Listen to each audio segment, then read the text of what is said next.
if you said something on Monday about Darius, and this was before the news with the injury, you might feel entirely differently after the news of the injury. And that's why I want to go with you. Why?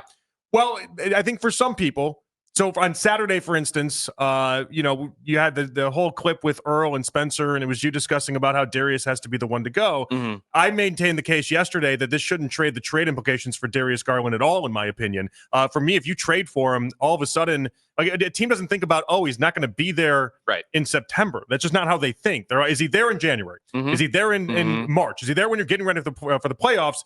That's what they care about the most. Are we going to have him for the next 5 years? Exactly right. Like they clearly care about that more. But I feel like a lot of people in the response yesterday, they were trying to sell the idea that this all of a sudden took Darius off the board for the Cavs as a trade target. I disagree completely. Sounds like you do as well. Yeah, I do. I think if teams are motivated enough to want Darius Garland, they're going to want him regardless of this. And if the Cavs believe that there's an offer out there that's going to make them a better basketball team, that's going to increase their chances of winning a championship, they are going to consider it. And as they should. Yeah. And it's interesting because, I feel like so many people in the past 24 hours, they've started to have their perception changed of it. But if you're going straight down this path, and I haven't, only thing that's changed for me with Darius is I just have to accept the fact that he's a very injury-prone player. I have to accept that. And if the Cavs are going to run it back with him, they also then have to be prepared to live with that reality that, let's say they trade Jared Allen, but they keep Darius Garland. Well, there's a real chance you go into March or April at some point, and it's just Evan Mobley and it's Donovan Mitchell, and that's all you have. So the other thing about trading for injured players, the Toronto Raptors traded for Brandon Ingram a couple of months ago. He never played for him. That's true. Yeah. They knew that he had an ankle issue, and they didn't care. Mm-hmm.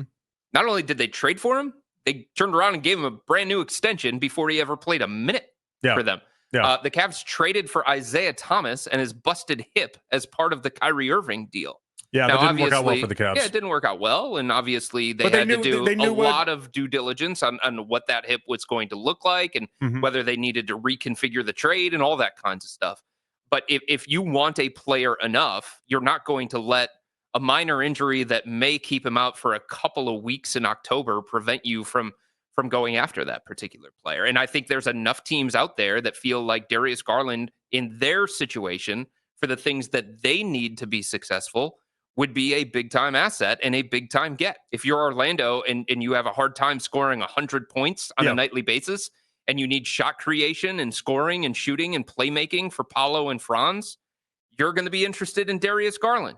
Right? Orlando, Minnesota, New Orleans, Sacramento. Heard a rumor about them earlier today. Boston. Sacramento is interested in any point guard with a pulse. That's right. It was the conversation was either him or Trae Young, and it was like it's the same thing with Orlando. They're involved in those discussions. But is the return now limited in some sort of fashion? I don't think so. Honestly, I mean, I think if you're one of those teams, Jonathan, you're probably looking at it saying, do we ask for an extra second-round pick? Do we ask for a protected first-round pick in the future?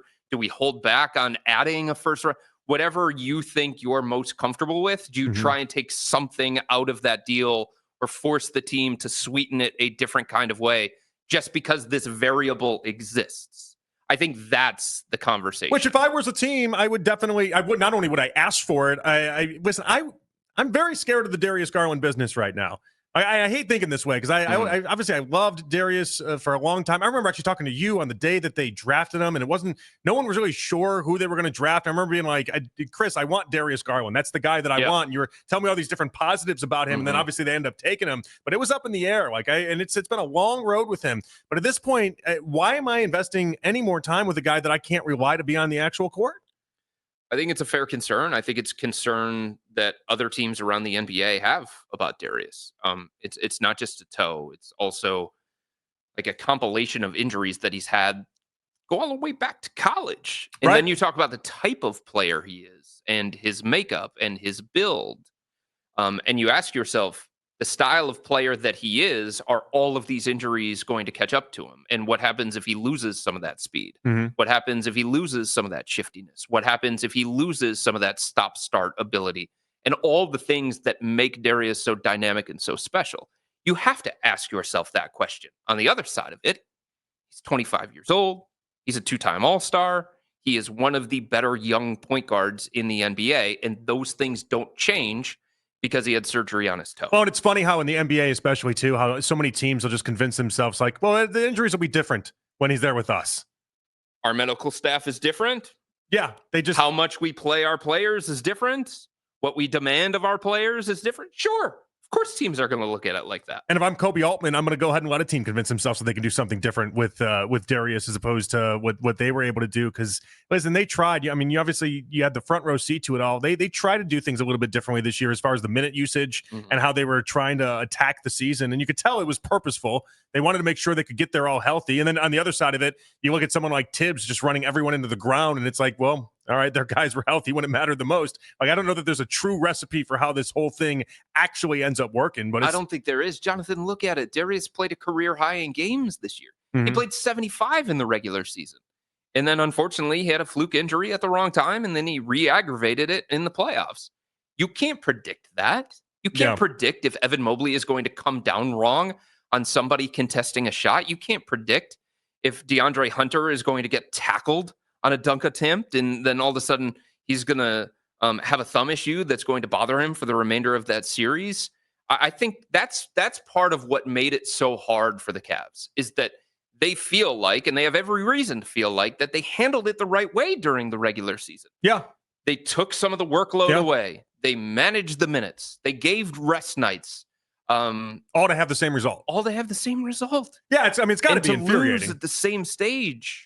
There's no question it's not infuriating for everyone involved. And that's part of the reason why I get a little worried that Koby Altman is going to do the same exact thing he did last year, where he basically says, I like this core four. I want to keep this core four. And then as everyone argues and spends the entire summer trying to break up the two bigs and the two guards, he then decides to stay with the core four. I in my mind, I could see him being the architect and thinking that's the right idea.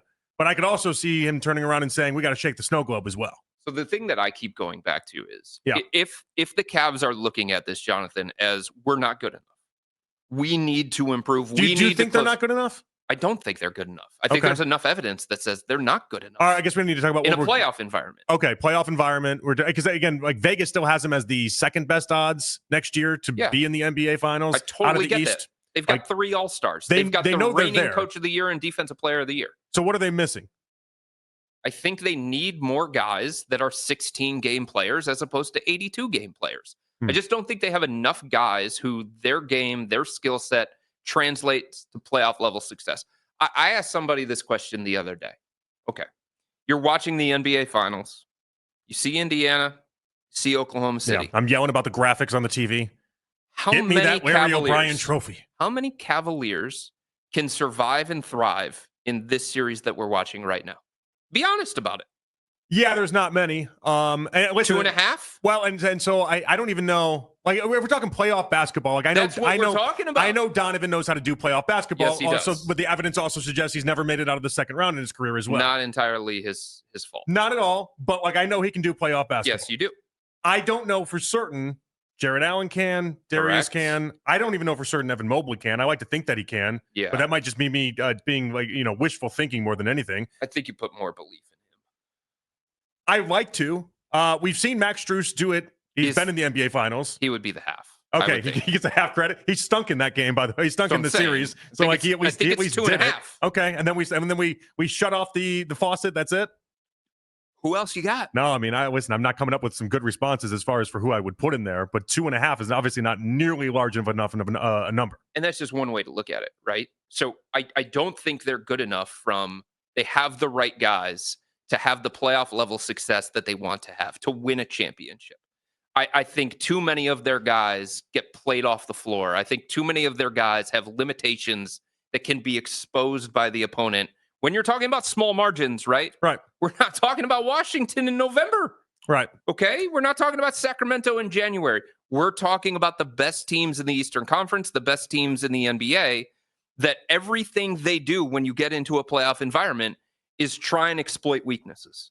And I think there are too many guys on this roster that have exploitable weaknesses, including Darius. Well, in the NBA too, I mean, it feels like it's almost two different leagues at times between the regular season and the postseason. Of course it is. And so, I mean, the level of focus, attention to detail, physicality, intensity, all that stuff. It just changes. And listen, so that's the hard part, though, is like if you're Koby Altman, yes, you do want to pat yourself on the back because you figured out one part of the game, but you got to figure out the second part of the game. And how willing is he going to be to then say, hey, what I constructed, what I built, what I was the architect of and got so much praise for, and when everyone was telling me to turn it up or to change it up, I didn't do that, and I stuck with my guns.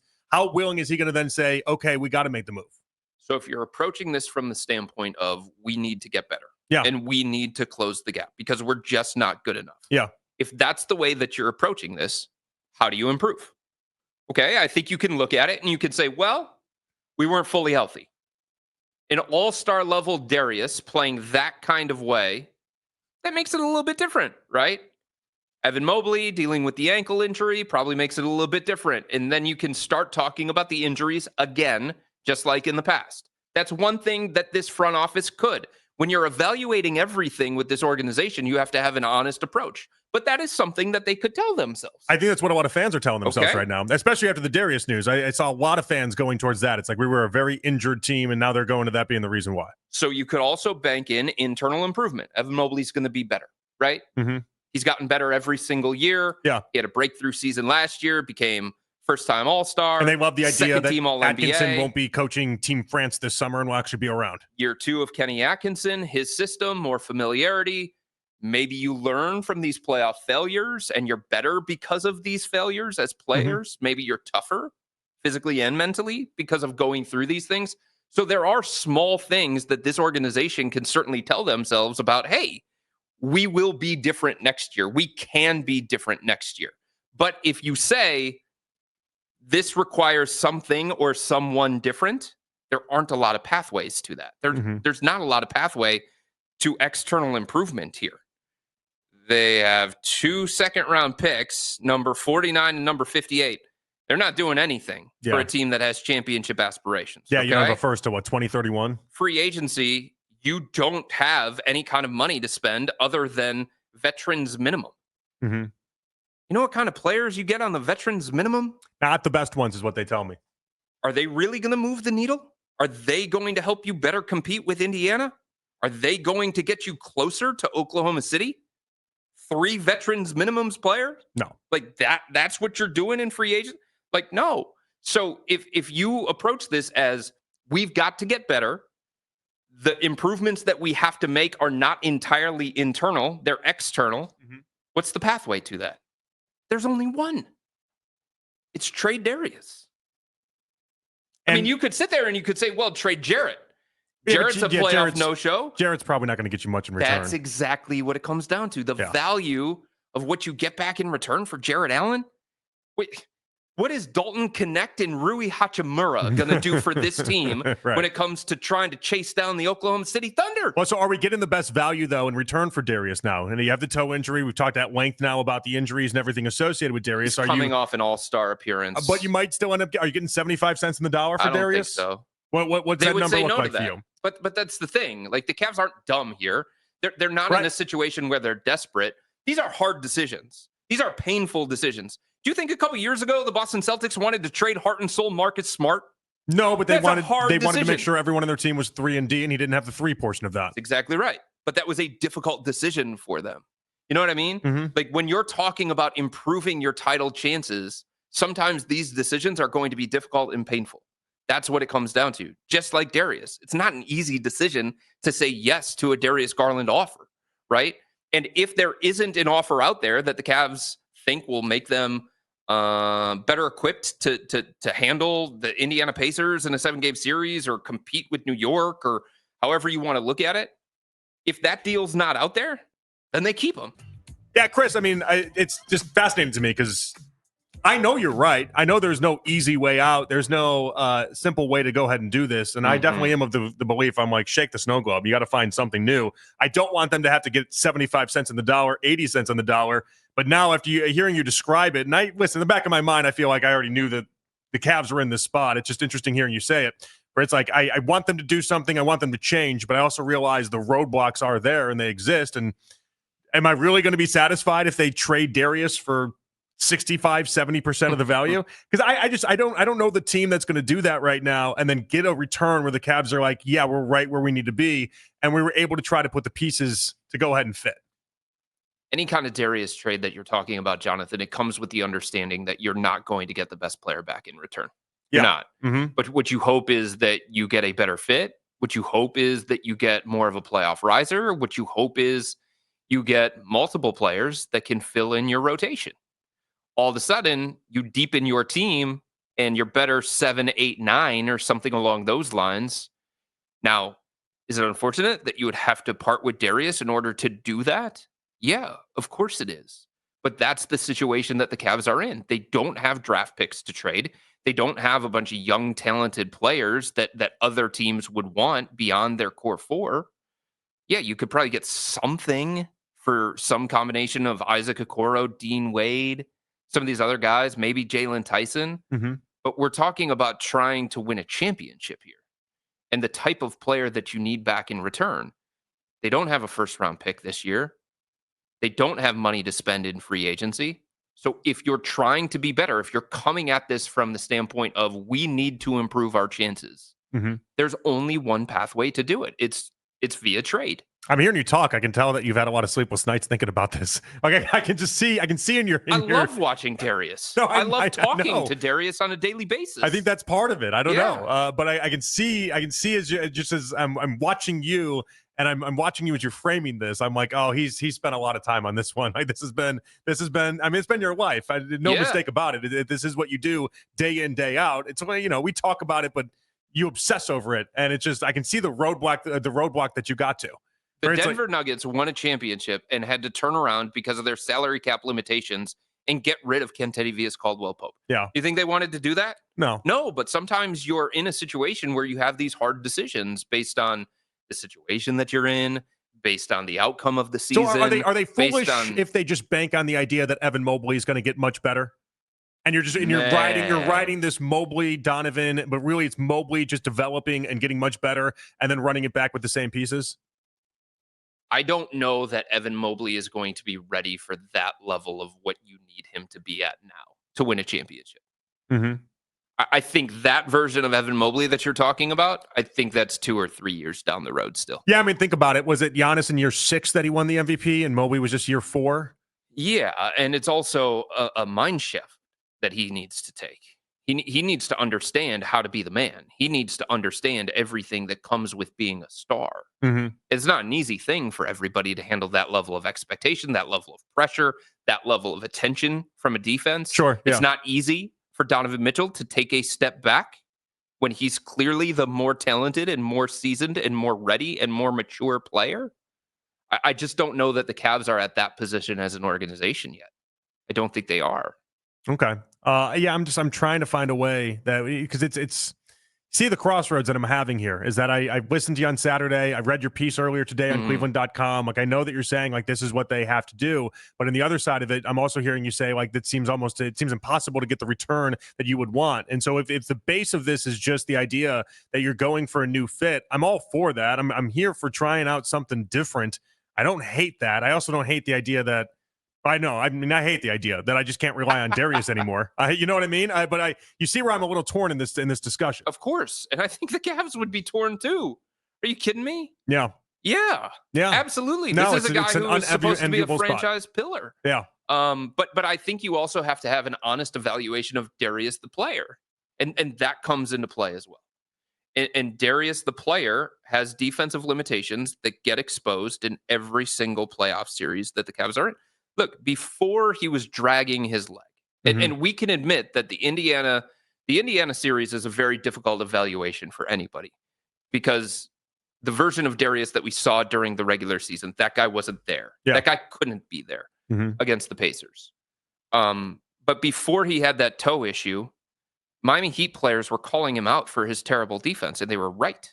Well, I mean, Miami was 12 of 18 with Darius as the closest defender. With Darius on the floor, look at any Boston game that they played. Same thing. They just picked him apart. They targeted him. Every single number says that the Cavs are a significantly better defensive team without Darius. And when you get into a playoff environment, we're going to attack that guy over and over and over again. We are going to hunt him relentlessly. And they're not going to find a better player than Darius. They're not going to find a more talented player than Darius.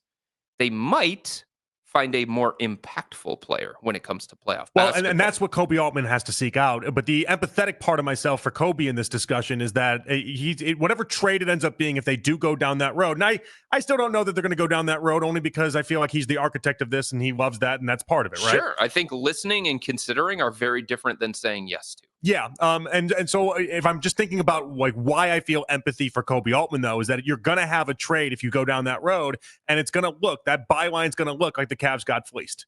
You're going to have to have a really strong conviction that the pieces are going to be able to fit better and they're going to be able to work and you'll be stronger because of that. But in that moment, it's going to look like you just traded Darius for who? Yeah. That guy's not nearly as good as Darius Garland, even though for all the reasons why you outlined and why I outlined, like there would be a sensible reason attached to it. But in that moment, that'll be a very hard thing for Koby Altman then to do. Yeah. I mean, if you think about some of the potential hypothetical trades, if you go onto the trade machine and you try and make it as realistic as possible, we're talking Darius Garland for Jalen Suggs and other pieces. Right. Jalen Suggs is not a 2-time All-Star. Right. Jalen Suggs, mad at you for that one, by the way. I mean, Jalen Suggs has never averaged 20 in his career. He's not the same kind of player that Darius is, but he is a very impactful defender. He's not going to get played off the floor. Teams are not going to hunt him relentlessly. So there's a give and take there. We can expand it. And you could say Minnesota Timberwolves. Okay. Dante DiVincenzo plus Terrence Shannon Jr. plus Jaden McDaniels. Who's the best player in that deal? It's obviously Darius. Right. None of those guys are all-stars. And then you keep going to New Orleans and you say, well, what about Trey Murphy III and Kelly Olynyk and Jose Alvarado? None of those guys are all-stars. And you talk about Sacramento, and it's not really a very good fit because of the financial situation and because of what would come back. And I don't think the Cavs would be interested in either Zach LaVine or DeMar DeRozan. So, yeah, there just has to be an understanding of we're not getting the best player in this deal. We're not getting the most talented player in this deal. And we're okay with that. Well, and the other part of that is that so they'd have the lesser player in the deal, and then they'd also go through a regular season. Where again, Darius was no problem this last year in the regular season at all, and so you'll have a drop down. Like there will be. You're not going to win 64 games, and meanwhile, all the fans are going to say, "Wait, we got rid of Darius for what now?" Yeah. And Kobe's just going to have to sit there and be like, "No, it's coming." It's in the postseason. You're going to see the payoff. Like it's gonna get there. You just have to wait a little bit longer. And it's going to be really hard. Nobody in Boston is talking about Marcus Smart anymore. You know why? Right. Because they won. Because they have a banner. Yeah. But that was controversial at the time. Of course it was. You kidding me? What they got back in return, an injury-prone player who had proven nothing in playoff basketball versus the heart and soul of this era of the Boston Celtics? Yeah. But nobody cares anymore. Nobody's talking about that anymore. Nobody's saying that the Celtics lost that trade because they got a banner. And the problem is I don't know how they improve 8, 9, 10 in the salary cap situation that they're in. Yeah.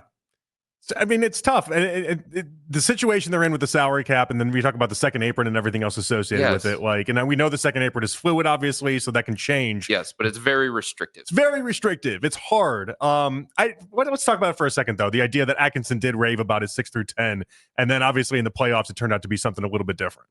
Well, yeah. I mean, at some point, you just have to go by the guys that are producing. And it was tough for him to continue to play Isaac Okoro because of his offensive limitations. It was tough for him to continue to justify big minutes for Ty Jerome because he was a traffic cone on defense and because he wasn't giving them enough on the offensive end to offset that. And Dean Wade wasn't giving them enough on offense to help, justify his continued playing time. So, like, a lot of the guys that the Cavs relied on during the regular season to be mainstays of that second unit, one of the most productive benches in the entire NBA, they just didn't show up. And I think it was befuddling to Atkinson that happened. Yes, I think it was. But not everybody is made for playoff basketball. And that's the conversation that we're having. And that's the honest conversation that the Cavs have to have. And I think it's encouraging from a Cavs fan perspective. The president of basketball operations, Koby Altman, admitted this during his end of season press conference when he was talking about we have to figure out the 16-game thing. We've basically mastered the 82-game thing, but we have to figure out the 16-game thing. That tells me that that is a president of basketball operations that recognizes the flaws in the roster construction of this team and wants to try and fix them if he has the avenue to do it. Tim Bontemps was on in the morning. You're friends with Tim, right? Yes. Tim had Good talked guy. about something Very good guy. something that we've been discussing right here, and whether or not the postseason basketball and regular season basketball, how much of it translate, and whether or not the Cavs should rely on the fact that they did have so much regular season success. Here we go. At least for next year, I think it's reasonable to go into the season and say, if our core guys are healthy, we think we can go toe-to-toe with Indiana or anybody else in the East. And I think the better question is, when you mention the second apron, do you want to pay Ty Jerome the full mid-level for a few years? Do you want to bring back Sam Merrill for, something approaching $10 million for a few years? I think for this Cavs team, the questions are going to be more around those supporting pieces and how they fit and who should those pieces be and what should they do, rather than what are you going to do with the top four guys on the roster for a whole host of reasons. But I think the biggest one being they won 64 games last year and have a heck of a team. I'll give you the dance floor. What do you think? No, I think there's some truth to what he said. I don't think the Cavs have to act out of desperation. I don't think it's a terrible situation that they're in. They did win 64 games. They did have a historic offense in the regular season. They did have 3 All-Stars, the only team in the NBA with 3 All-Stars. They do have the reigning coach of the year. They do have the reigning defensive player of the year. There are good things about this organization. There are reasons for them to feel optimistic. But if they're trying to win a championship, I think that changes the conversation. Yeah, it feels like, if they wanted to just run it back with the same team and then bank on the Evan Mobley development, maybe they do have that thing they talked about 2 years ago where it was just linear progression and linear growth, and maybe they do. But at this point, I don't know that it's changed. Eastern Conference Finals is still impressive to people, but that shouldn't be what the actual goal ends up being for this Cavs team. I also think there's a strong likelihood that they hang on to Darius and they just don't get the kind of offer that would make them say yes to it. Yeah. I think there's a chance that they hang on to Jarrett Allen because there's not the kind of offer that they'd be willing to say yes to. Having conversations, listening, being open-minded about the possibility of these things, it's just a very different thing than actually pulling the trigger. I think the most logical option to replace Darius Garland in the short term, guys, is just shift Donovan Mitchell over to point guard. That's what happened during the 6 weeks that Darius was sidelined because of a fractured jaw. So if we're talking about a couple of weeks, if we're talking about less than a month or something like that, I don't think that's too much responsibility for Donovan. Yeah. I don't think that wears him down too much. And then I don't hate the idea of DeAndre moving to the starting lineup. Look, like the reason the Cavs didn't do that with DeAndre is because they valued too much of what Max Strus brought to the starting lineup. And I think they were right in that. His movement, his shooting, his spacing, his cutting, all of that helped the offense become what it was. And he had a good postseason. He only had the one really bad game, but he had a good postseason. And DeAndre Hunter, the things that he does great, the things that he does the best, the Cavs didn't need those things as much in the starting lineup because Darius was going to dominate possessions and Donovan was going to dominate possessions. And then Evan Mobley was going to be the third highest of usage in that group. So he just didn't need the things that DeAndre, what the caller was talking about, BP was talking about there with DeAndre. If you're missing Darius and you're missing that shot creation, that playmaking, that high usage ball handler, you might need a little bit more of what DeAndre brings in the starting lineup. So I do think it's something that they would temporarily consider. But his best year in the NBA came as a 6th man. It was this year before the Cavs traded for him. Yeah, and just some of the concerns when they made the deal. It's some of the things we talked about. But they didn't trade for him to be a starter, No. a full-time starter. Not at all.